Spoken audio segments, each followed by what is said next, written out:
In this video, I want to answer a commonly asked question, and it can cause some confusion for students, and that is, what is the difference between taking an IDP test centre IELTS test or going with the British Council?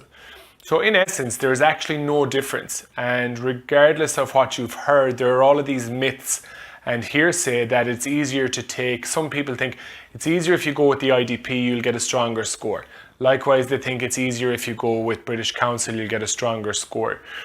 These are just names, company names. So together, IDP represents the Southern Hemisphere, and that's based in Australia, and the British Council represents the Northern Hemisphere, and they're based obviously in Britain.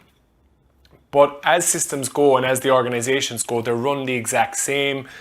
They are there to operate the language proficiency test, which is IELTS. So you're not going to get it. It's not going to be easier or more difficult depending on the exam centre you take or whether you choose to go through IDP or British Council. The one thing I will say is that depending on the area of the world you live in and your region, you might find that maybe IDP in some regions have more tests and exam centres than the British Council, and vice versa. Also, you just might find that in your region, the most convenient test centre to you is an IDP centre or a British Council centre. But the exam format, the layout, everything that goes with it from the beginning of the process to the very end, including correcting marks, all of their best practices are the exact same. So there is no difference. So again, I want to squash the myth that one is easier than the other.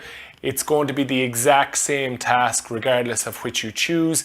So that's why the key is in preparation. Prepare as best you can and choose the exam centre or the organisation based on the convenience for their centre location.